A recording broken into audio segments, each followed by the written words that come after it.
Good morning, everyone. Well, of my whatever time I have, I want to take a brief 30 seconds to further embarrass Jerry. I just want to talk about what will happen today and tomorrow. You know, every time I try to have a conversation around synthetic biology to geoengineering, I'm told it's scientific. Looking at me as if like, you don't get it, it's scientific. Most of us have been told these are issues that are best left to the scientists, best left to the regulatory agencies because they know what they're doing. So we can go ahead and continue our shopping or whatever we need to do. The next 2 days remind me of what I've personally gone through when IFG has organized teach-ins, whether it was around World Trade Organization in Seattle in '99, or when I just learned about this whole global economy teach-ins in '94, actually in New York. My first arrest actually in the United States happened because I went to that teach-in. Because that information that you get and that spillover that happens, that we need to take back the democratic spaces, that's what these teach-ins have done for many, many of us. So I want all of us to just turn around and give a big hand to Jerry and the team that has been putting this together.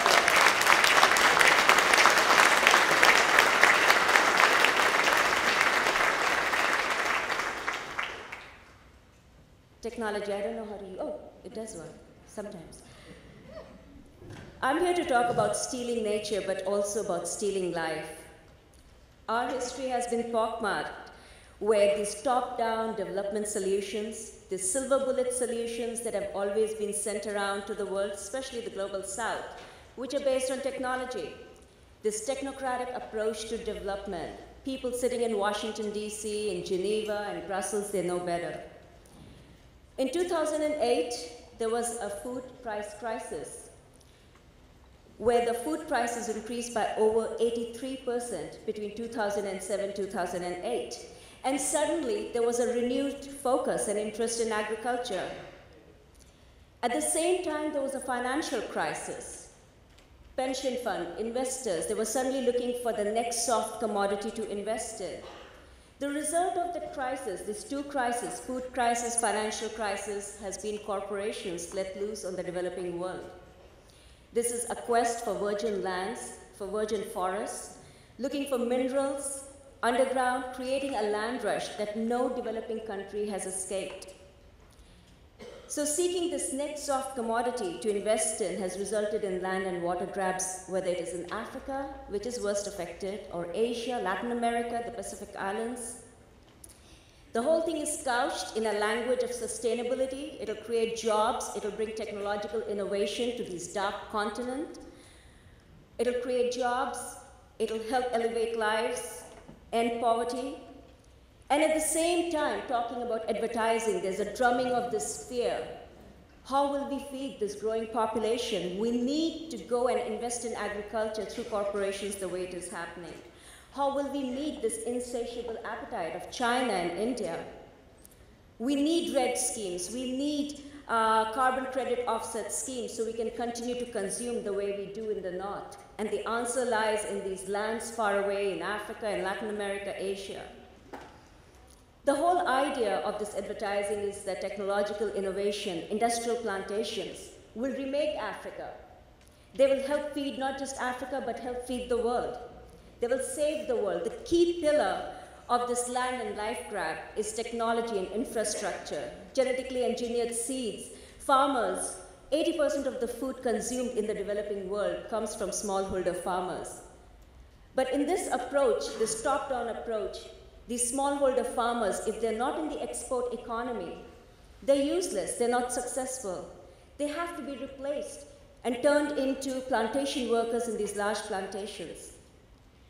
As Jerry mentioned at the Oakland Institute, we have been looking at the impact of these land deals around the world. We have done very detailed country reports, Ethiopia, Mozambique, South Sudan, United States, Papua New Guinea. Having looked at hundreds and hundreds of land deals, I can share some basic findings. One is, if this is such an amazing solution, there's no transparency around it. You know, you think you can go to Lusaka in Zambia and you can get the listing of all the land deals, the lands that have been taken away. Not possible. You go to Mozambique, you go to Ethiopia, there's no information. You have to get to the ground, where you meet communities who woke up to find bulldozers, destroying their homes, destroying their fields.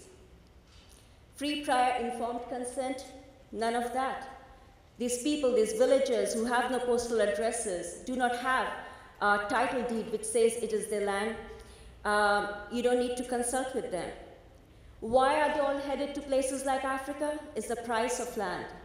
You find the most fertile lands for which you would pay $14,000 to $17,000 per hectare in the US, or $26,000 or $28,000 in the UK. People are getting 99-year leases for which they pay as low as 40 cents per hectare. Hectare is the size of a football field. So there were deals that I saw by a US former ambassador of refugee affairs. In South Sudan, he managed to get 1 million hectares of land for $25,000. With the right to cut down teak and precious wood that was on that land, he could grow whatever he wanted, from corn to agrofuels. They could even do under the ground digging for minerals, for oil, and had the right to sublease it. They talk about benefits to communities. Over and over again, we found what it results in: people displaced, people who grew food for their families, for their communities, turned into plantation workers. Or as one investor told me in Tanzania, who got the largest land deal, when I asked him, "You have such a great deal, what did you have to promise?" And his response was, "The government is very sensible. They know that we won't be hiring the local people. We will hire South Africans." Kept quiet for a second, looked at me again, and then he said, "White South Africans?" Who are these investors? Who's driving it? We were stunned. Usually we hear, "Oh, it's the Chinese investors." We found investors from everywhere. Jerry mentioned Harvard University, Vanderbilt, to pension funds. How many of you have money in TIAA-CREF? That's one of the biggest, largest land grabbers in this world, which is heavily investing in land for speculative purposes. Land is seen as the next gold, in fact, better than gold. Because it's not just the prices are increasing, but you can rent it out and do other things to it. So let me share a few examples of it.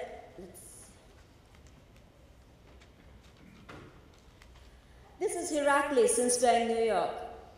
I talked about the language of sustainability. Heracles Farms went to Cameroon, managed to get a 99-year lease on 73,000 hectares of land.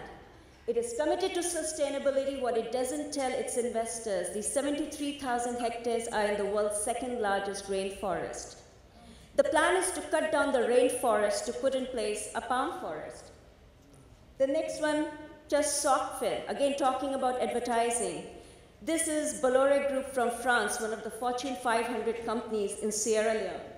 The idea is, again, through belonging to RSPO, to take over communities' lands, and they've been fighting back, and instead put in a palm oil plantation.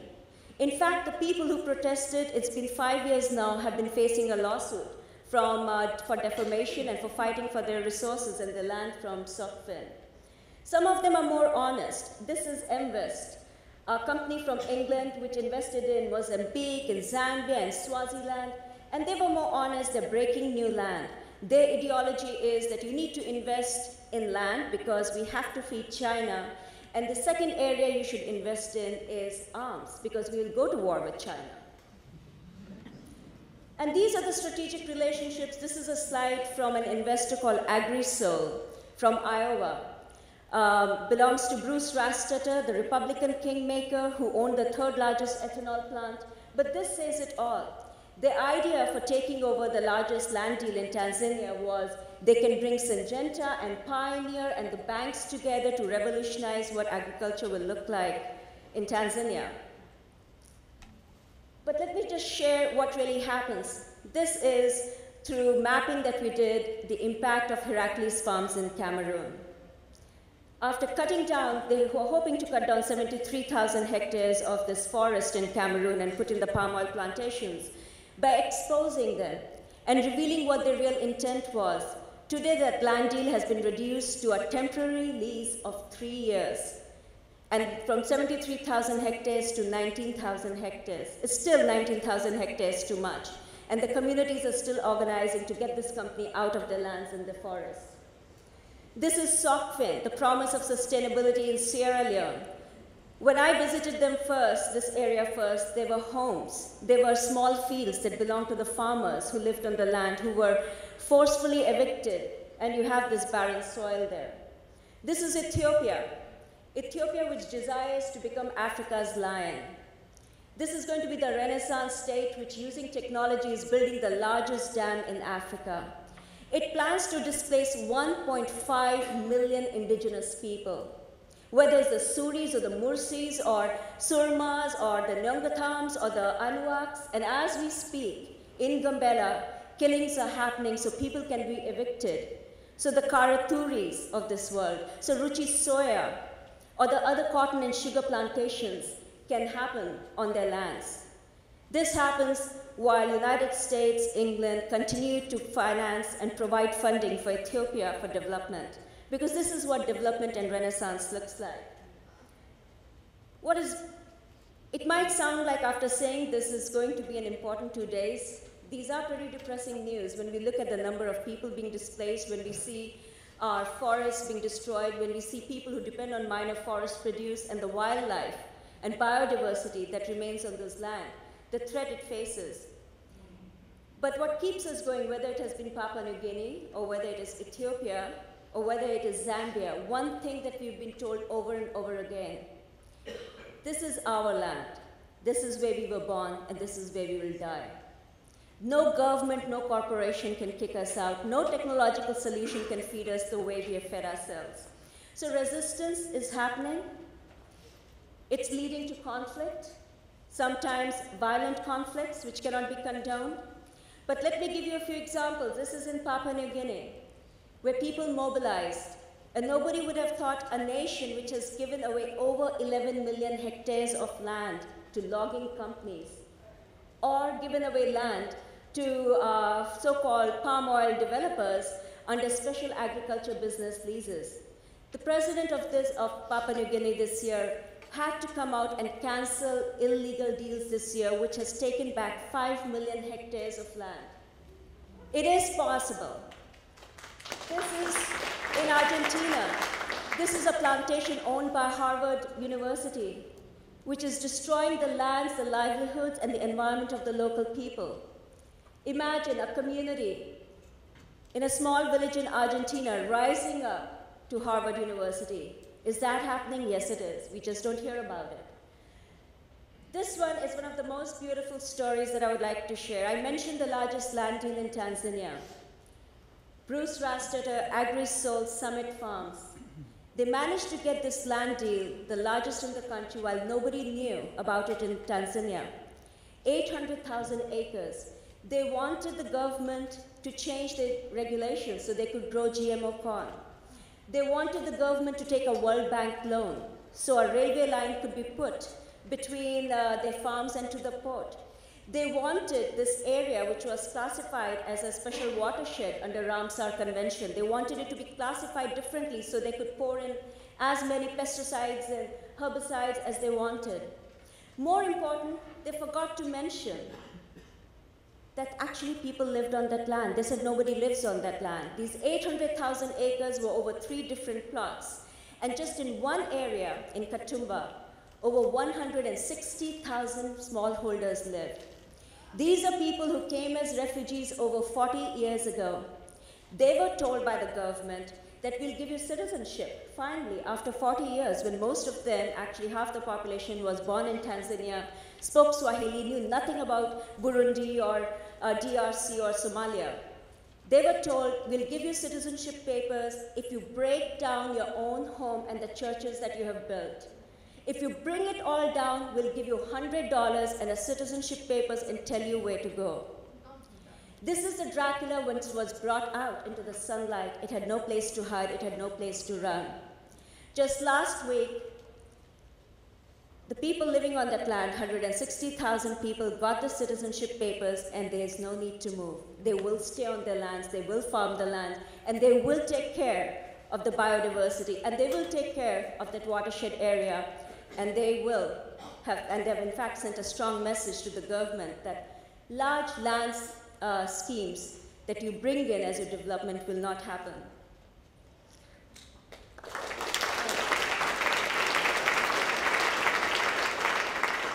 To end, I would just say, so what can we do about it? Because communities are rising and fighting back. How can we who so depend on these communities, the food that's grown in the rest of the world, how can we support them in joining the struggle? At the Institute, we got a little tired of going, case by case by case, AgriSol and others, till you look at who are the drivers of this. And guess who it is? One of the biggest ones is the World Bank. Remember that institution? The World Bank. World Bank actually does doing business rankings. It ranks countries on what they like to do business with. So if you as Sri Lanka say that, following the war crimes that we did towards the Tamil, we still have all that land and we're going to, instead of returning it to the Tamils, we'll give it to corporations, you get a good ranking. You as Liberia say, hey, as a foreign investor, you want to come in, we are not going to ask you to do environmental impact assessment, you get an even better ranking. And then you as Sierra Leone say, get what? I just got rid of minimum wage requirements. These rankings are not based on the well-being of the nation, the communities, environment. They're based on how low you're willing to go, creating a race to the bottom. So at the Institute, we have launched a campaign that we are pleased to report is now supported by over 260 organizations around the world, including trade unions, farmer groups, community groups, people impacted. It's called Our Land, Our Business, not the World Bank's doing business. In fact, this institution never held polls in our countries to ask for the right to be able to do a report card on the nations. Who gave it the right to do any kind of ranking? It just usurped that right. So the campaign's hashtag, if you're onto Twitter, I know tweeting won't save the world, is hashtag World versus Bank. This is really about a democratic space. This is about our biodiversity. This is about our food systems. The world has always known how to feed, how to clothe, how to provide jobs with dignity. The problem is how to remove those in power who prevent that from happening.